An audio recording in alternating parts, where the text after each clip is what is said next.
And with the Clintons. I mean, the hit against Hillary Clinton when she was running for president is that as Secretary of State, her husband was taking donations for their family foundation from foreign governments, okay? I think that is a clear conflict of interest. It's clearly problematic. It would be problematic if Rudy, as Secretary of State, were somehow continuing to have business deals with foreign governments. But there's no indication. I mean, clearly that would cross the line. That would be improper. That would represent conflicts of interest potentially. And you don't want that, okay? Is that a problem for Donald Trump and his family to have business dealings overseas? Yes. Yes. That is going to be very clear. This is something that they are going to have to unravel. They apparently are looking at it, but it is something that, I come from a tradition of Boy Scouts on this. My great-grandfather, Herbert Hoover, actually turned every gift he got as president back over to the government, believing it was a gift to the American people, before that was even legislated, okay, before they had to by law. That is the law. Anything. So there's a lot that's going to have to be unraveled and worked out on the Trump team. But when it comes to Rudy, I don't see any reason why he couldn't be Secretary of State so long as he doesn't have any contemporary or current ties or business relationships with foreign entities. I think a number of countries have been raised, Venezuela, Qatar. I think the real problem could come if there are serious issues with Iran.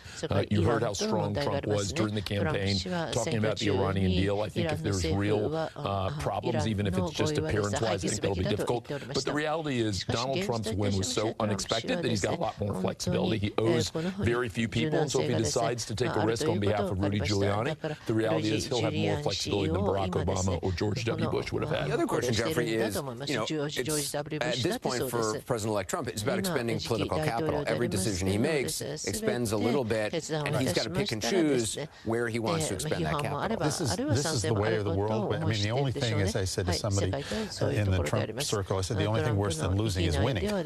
And remembering, as I do, the Reagan situation, you got immediately into a situation where you had Reagan loyalists. I mean, this is very similar to this situation. People who were loyal to Ronald Reagan forever and a day. They were very anti-establishment in the establishment of the day. And if you were a Bush person, you were suspected. He was the vice president. And so there is this to be expected here. I don't really see anything different. He is going to expend political capital. He will find ways, particularly being Donald Trump, to use the presidency to gain some. It is interesting, though, Paul. I mean, obviously, there's the irony of Giuliani's criticism of Hillary Clinton, and here now people are raising this question about him. But for anybody who's been in business life or government life, there's going to be red flags. I mean, you look at Newt Gingrich, who has a whole business, there's talking about Clinton Inc., there's Newt Inc., which, has a lot of, probably might raise questions for him. Rudy has been spending this time raising millions of dollars to help poor people in Africa fight off AIDS. Oh, no, that's the Clinton Foundation, unfairly maligned by Margaret. It is apples to oranges. Everything I said was true. It is apples to oranges, because what Rudy's got are these business entanglements now that are going to be hard to unwind. And so does President-elect Trump. The thing about political capital, though, is he should be gaining political capital from his appointments. George W. Bush, elected in a very contentious election, right? Country very divided. He brought Colin Powell in as Secretary of State. Even the most partisan Democrat had to say, okay, that's a revered figure. I'm really honored and proud that a man like that wants to serve in the Bush administration. These are the sorts of signals that President-elect Trump needs to be sending, honestly. I like Rudy. He's a very able guy. But somebody's putting this out, by the way. Can I take you behind the scenes? And it ain't the Democrats. Okay? The campaign is about screwing your enemies. Somebody's putting it out that Rudy Giuliani has business. Somebody inside Trump land is stabbing Rudy in the back. The campaign is about screwing your enemies. The transition is about screwing your friends. And Rudy's being screwed by his friends right now. In Washington. Peter, I mean, how do you see this transition? I mean, beyond these ethical questions, the question is, first of all, Donald Trump, maybe his biggest foreign policy attack on Hillary Clinton was her support for the Iraq War and his supposed opposition to the Iraq War, right? Here's a guy who ran against lobbyists and now has lobbyists for transition, ran against the Iraq War, brought a fervent supporter of the Iraq War supposedly now to be a Secretary of State. So it does raise the question of whether Donald Trump actually believes in any of this stuff. The second question is, what qualifies Rudy Giuliani to be Secretary of State? I can see, okay, Attorney General, maybe at least he's been in law enforcement. He's never been a diplomat. He was a mayor. Yes, he did rally the country and the city to some degree after 9/11, but that's not foreign policy. He's now been a security consultant dealing with terrorism, I guess, homeland security. But is there anything in his record that actually shows that he's dealt with the panoply of issues that you have to deal with as Secretary of State, especially when you have a president who's as ill-informed as Donald Trump and desperately needs somebody who has that background?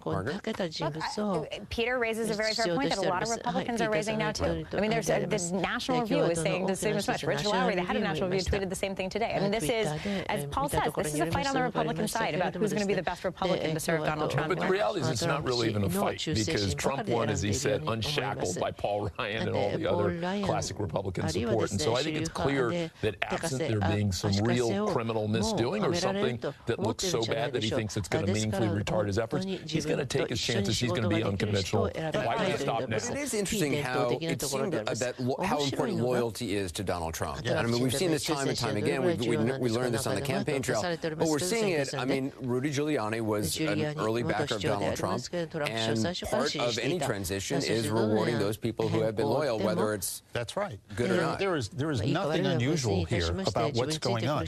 Donald Trump is in the moment of putting his stamp on the government of the United States. It's going to be a Trump government. That's the way it works. As the old saying from the Andrew Jackson days goes, to the winner goes the spoils. This is how it works. What do you make of Kushner, of the stories now that Kushner is sort of at the center of a lot of this infighting, that some people describe things as a knife fight? There's clearly, a purging of Chris Christie. I've never met Jared Kushner, and I really hate going after family. Right, I don't. Those kids are impressive. I'm sure the son-in-law is very impressive. They're successful. Now, they're not children. They're the adult children who are now assuming real power and influence, and so I suppose that makes them a target. But I'm not ready to cast stones at him. And this is clearly coming from inside Trump land. People are attacking the president-elect son-in-law. And how common is that in a transition at this stage? It's never happened. It's never happened. Attacking Bobby Kennedy when JFK was bringing him into the government. That was a different era. But he's got two jobs, the president-elect. He needs to unite our country and staff his government. And he can do both with some understanding. That's why Colin Powell is the gold standard. Or President Reagan, who used sort of reaching out to James Baker as opponent. Can I respond to something that Jeffrey said, this claim that to the winner goes the spoils? That's not actually the way our political system works. These positions have to be confirmed by the Senate, right? We have three branches of government, and what we have to hope and pray, given that Republicans control everything, is that we have more people like Rand Paul who are actually asking tough questions about whether Rudy Giuliani is qualified to be Secretary of State. Because I think most Republicans, if you gave them a truth serum, would say, no way in heck is he qualified to be Secretary of State, no matter how loyal he was to Donald Trump. I do know Jared Kushner, and I think he's terrific. And the way I can see this working out, to model the Reagan troika, is that Reince Priebus has the Jim Baker role, Steve Bannon has the Ed Meese role, and Jared Kushner has the Mike Bieber role, because he personally is very close to the family, and he understands Donald Trump's interests, and he's loyal to him. A lot more to talk about. Glenn Beck joins us ahead. He's got plenty to say about Donald Trump's choice of campaign CEO Steve Bannon to be his top White House strategist. See why Beck calls Bannon a nightmare, his words, for the country. Later, how the world sees the new president. Some very strong statements coming from high places. You'll hear them when we continue.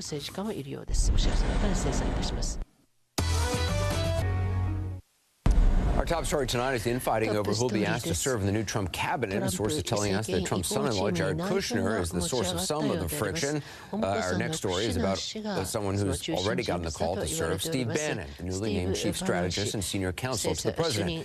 Bannon, you'll recall, was Donald Trump's campaign CEO. Before that, he ran Breitbart.com website and has been accused of using the site to essentially mainstream white nationalism.